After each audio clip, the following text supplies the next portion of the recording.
Hey kids, okay, so today we're going to do 6-6 skills practice, and I'm going to start with number 1. The important thing to know here is the formula that we studied just a few weeks back that gives you the degree measure of the interior angles for all polygons, which is n minus 2 times 180.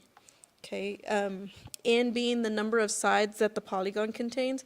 In this case, because we're talking about trapezoids and kites, we know that we're going to be dealing with a four-sided figure. So we take that 4 minus 2 times the 180, which gives us 2 times 180, or 360 degrees, which means that any four-sided figure is going to have a total measure of 360 degrees for the interior angles. So on number 1, we're dealing with the trapezoid that has some given information. We know that these two sides here are parallel to each other, and we also know that side QT and RS are congruent to each other because we are given that they each measure 14. Because of that, we also know that the opposite angles here are also going to be congruent. So because 63 is given here, we know that this is also 63. So then we take the total of 360 degrees that this trapezoid should have, take away 63 for this angle, take away 63 for this angle, and that leaves us with 234 degrees to work with. That means that angle T and angle S should be also congruent, so we can take that 234 divided by 2, and that's where we get the 117 degrees for each one of these angles here. We do the same thing for number 2. We are given that angle J is 142 degrees. We're also given that side MJ and KR is 21. So we know that these two angles in here are 142 degrees. We take that 360, subtract out the 142 for angle J, 142 for angle K.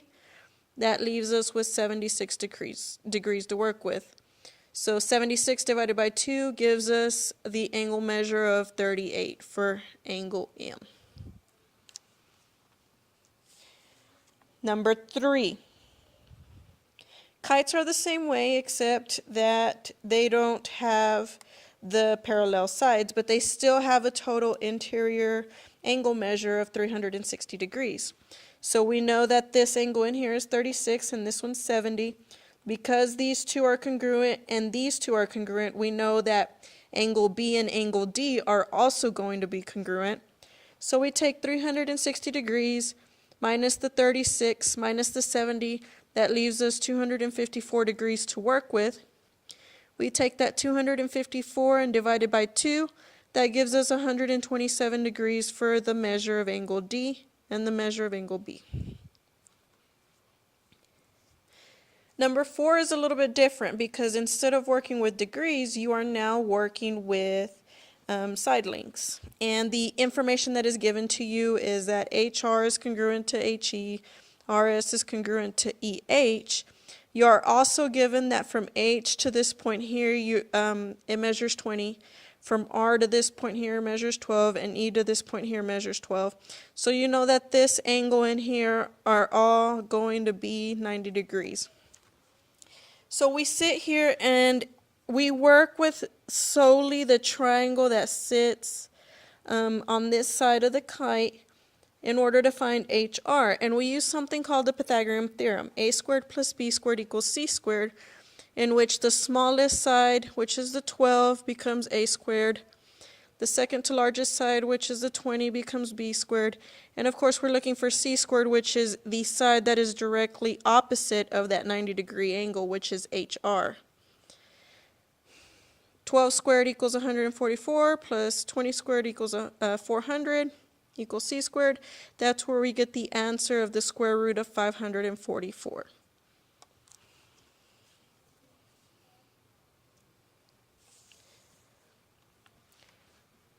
Numbers 5 through 8, we're given information telling us that trapezoid HJKL is given in this figure, and T points T and S are the midpoints of the legs. That's important information to know because that tells us that TS is going to be in the middle of the measurement from H to J and L to K. Here's the formula that we want to work with. We're going to take the length of HJ, which is this top part here, plus LK, the bottom part, divide that by 2 to get the measurement of TS, which sits right here. Okay? So number 5. The information that is given is that HJ, which is the top one, is 14. LK, which is the bottom one, is 42. And then we're trying to find TS. So if we use the formula that we put over here to the right, we can take HJ, which is 14, plus LK, which is 42. That gives us 56 divided by 2. That gives us the measurement for TS, which is 28. Number 6, we're given the information of LK equals 19 and TS equals 15. We're now trying to find HJ, which is the top one. We're simply going to find what HJ is. In this situation, I've switched in HJ for X plus 19, which is the bottom one, LK. Divide that by 2 is equal to 15. In order to take the 2 out of the bottom, I multiply by 2 on both sides. That leaves me with X plus 19 is equal to 30. I take away 19 from both sides. That leaves me with HJ is equal to 11, or X in my situation. Number 7 is the same, but instead of giving you LK now, it's giving you HJ, and you want to find LK given HJ and TS. So I do the same thing, except now I'm looking for this figure in here. 7 plus X over 2 equals 10. Multiply by 2 on both sides. That leaves me with 7 plus X equals 20. Take away 7 from both sides. And the measurement of LK is equal to 13. Number 8 is just like number 5. I'm just going to add up the 17 plus the 9. LK plus HJ, and then divided by 2. 26 divided by 2 is equal to 13 for this middle line right here.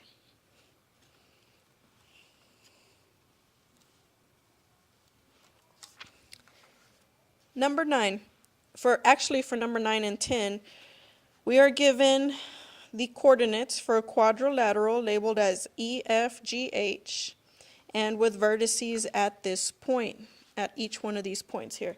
And I have actually graphed it. You kids know that I like to get it graphed here. So this is what it looks like.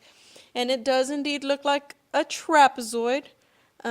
What we have to know about a trapezoid is that in order for it to be a trapezoid, it has to contain at least one set of parallel lines. And just by drawing this figure, it looks like the segment EF is parallel to HG, but we don't know that for sure. So in order to know that for sure, we want to verify by finding the slope of EF and then comparing it to HG. And if they have the same slopes, then we can say that they are indeed parallel. In order to do that, we use our slope formula known as y2 minus y1 over x2 minus x1. And then we get the points from E to F and H to G, and then we plug them into the slope formula to find the slopes. Now you can see here E to F has a slope of -3/4. H to G has a slope, after reducing all the numbers, of -3/4. So because of that, we have proved that lines E to F and H to G are indeed parallel. Because of that, then, we know that this is a trapezoid because E to F is parallel to G to H. And then we know simply by looking at the picture that H to E is not parallel to F to G. Now number 10 wants you to take it one step further, because now we know that it's a trapezoid, but it wants us to verify that it is an isosceles trapezoid.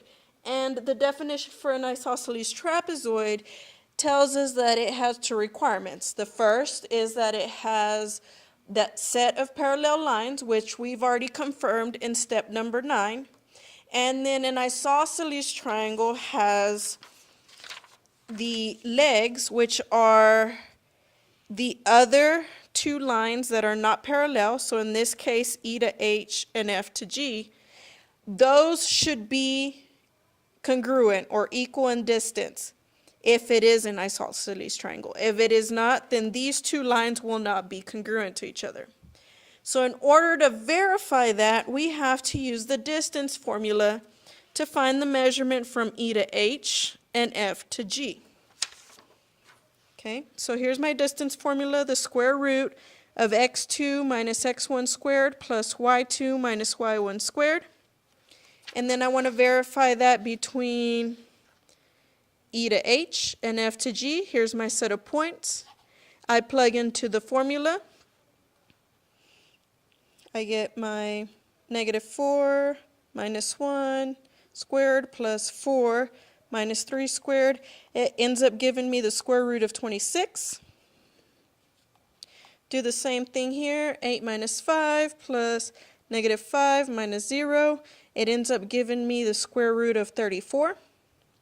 Now these two numbers are not the same. Therefore, the legs for this trapezoid are not congruent, which means that this is not an isosceles triangle, because E to H is equal to the square root of 26 and F to G is equal to the square root of 34.